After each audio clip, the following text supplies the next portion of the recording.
So it's my first time to Comic Fiesta. I've only seen it through some video and through photos, and every year I've seen the photos. It seems that the audience has been like growing a lot, and but it's very different to actually experience it in person. There's only you can only capture the atmosphere to a certain extent through video or through photos, and being here to experience it in person, it's very overwhelming.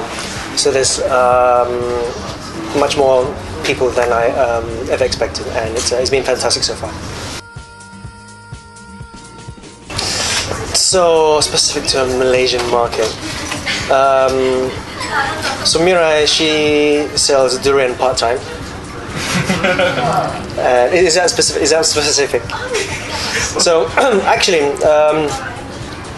so I've been sharing Japanese culture with the world, and it can be quite lonely sometimes. It's a lonesome road, which is why I have a companion, Mirai-chan. So that's what she does.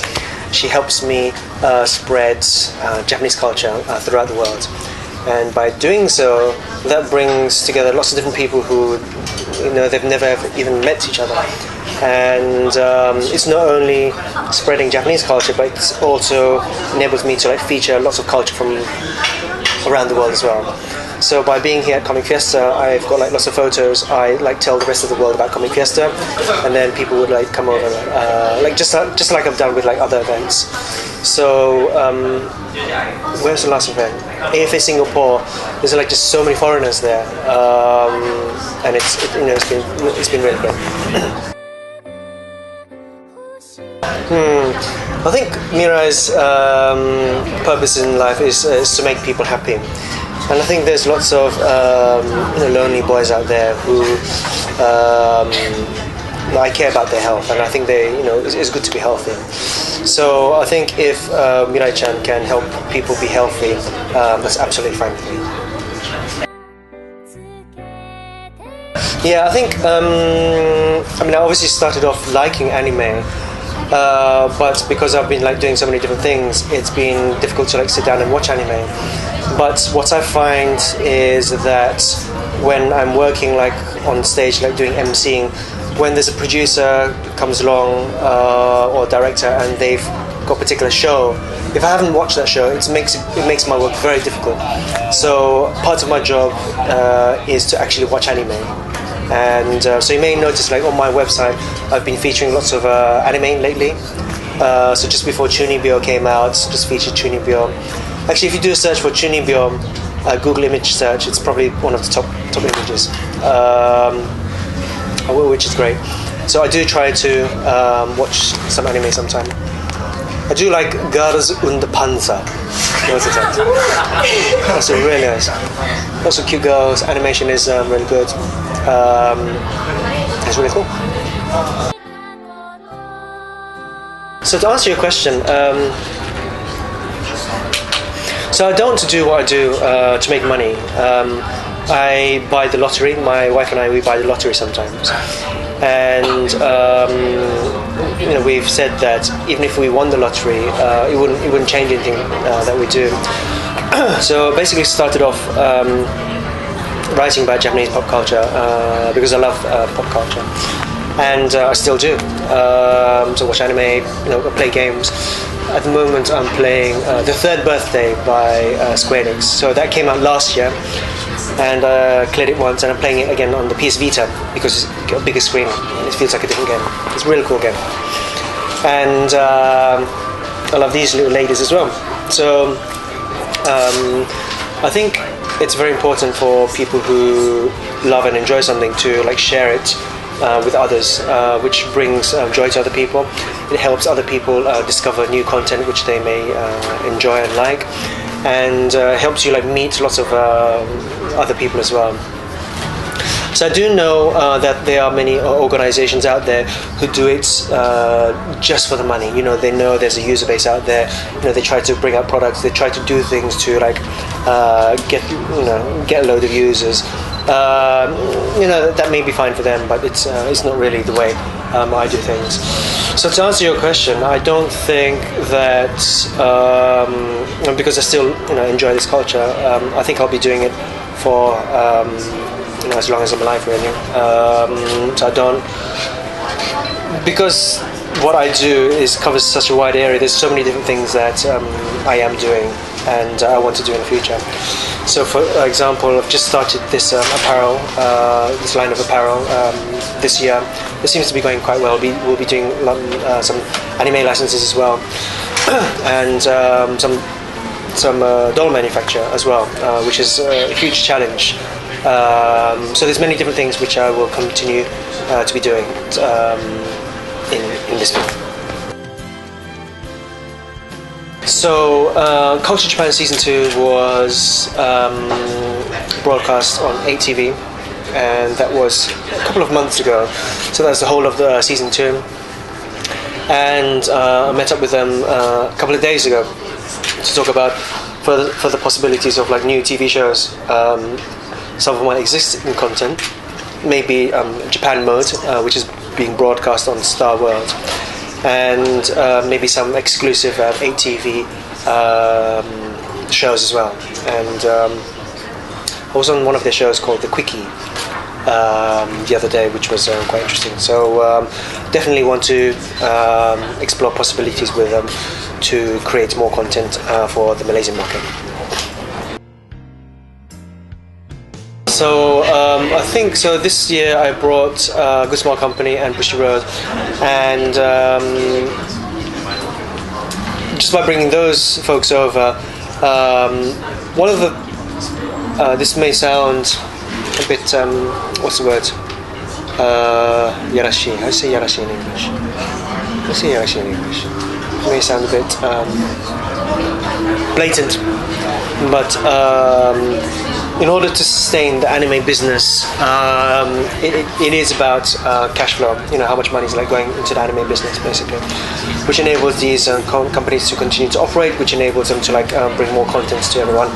So I think that sales at the Good Smile Company booth have been quite good, and I think Kirani-san, the boss of Bushy Road, he's quite happy as well, and I'm definitely pleased as well with sales at my booth. So I can like take these figures and talk to like more people in the Japanese industry and let them know how important Malaysia is for Japanese pop culture.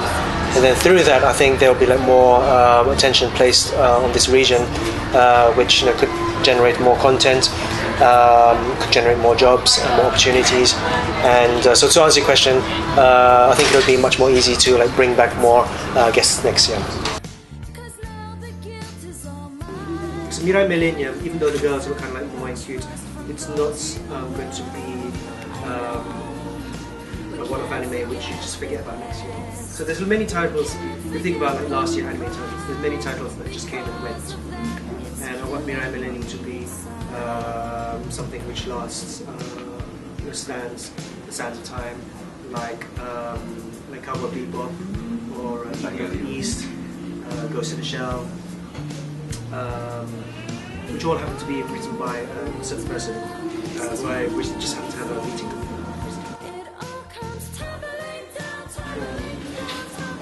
I think that because that's something like just so Japan's a very even though they come up with lots of cool stuff, it's still very traditional company, really traditional company. Then if you watch the news, instead of like computer graphics, they have everything on like a flip, like a foam board, and got like little stickers on it and they peel. And it's just very, and that's because they've done it like for so many different years and it like just works. It's a really traditional company. So with things like crowds funding, it may take a while for like people to like get onto the bandwagon and start realizing that this is a way where they can raise funds for anime.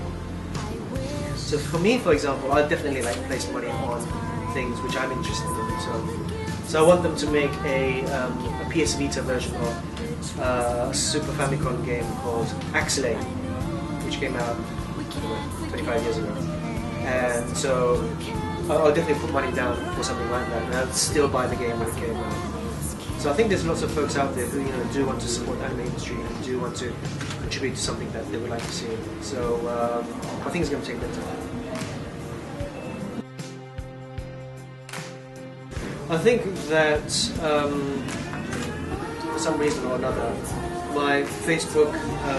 So at the moment, I've got I think it's 265,000 Facebook likes on Facebook, and something like 45% are female. And I think that just like the way boys like cute girls, I think that girls like cute boys. But unfortunately, I'm like an old man, so which is why we have aging girl. Just take over. So maybe like any new characters that might just go for AG, but they may he's go for a male AG. instead. Yeah, exactly. I kind of like cute girls, so we just recently introduced 2 new cute girls to the Mirror universe, and so yeah, there will be like just more characters. I mean, if you take a look at anime, you'll notice that even with shows like Light Green, there's always a girl with like who's well endowed, a girl who's not so well endowed. Then there's a girl who's like completely flat. Like caters to lots of different audiences. So I think that's one of the recipes that I'm following as well. So but that doesn't affect. That doesn't mean that my story is going to be fan service and that. So yeah, games. I like games. And in January I'll be. A few days time. January the 11th I'll be in Thailand Game Show. So there's lots of business matching going on. So I bring a lot of my content, and then I'll be meeting lots of game makers. And then from then on we can like explore like various related games or more kind of related games. So I am interested in doing something which is based around Japanese realm. So for the mobile platform, so at the moment we don't monetize from our mobile platform at all. It's completely, it's more, I consider those costs more as marketing. And the folks, they get to like, one of the main reasons why I made the app is so that I can like be stroking you guys. So that's what I generally do with mobile products. I usually only make products which only I would use. So which is why we don't have any white kind of t-shirts, because I wouldn't wear white. If it's a full inkjet print, however, I would wear a white t-shirt. But with a t-shirt like this with a white design on it, at the moment I don't feel it suits me, which is why we don't make that basically. To answer your question, oh yeah, the mobile stuff. We will be like developing lots of different apps. Like the current Mirror account, we want to like have more features when it things like that. So, maybe more animations to it. Yeah, new animations. But because it's we don't monetize from it, it tends to be lower on the priority when compared to other things. So I think I'm more close to people who actually leave comments on my website, and I've got to know lots of them personally. I've hired a few of them. Some of them actually do like contractual work for me, and so that's the easiest way to like get in contact with me. And I tend to favour people who like to spend time like on my website basically. So that would be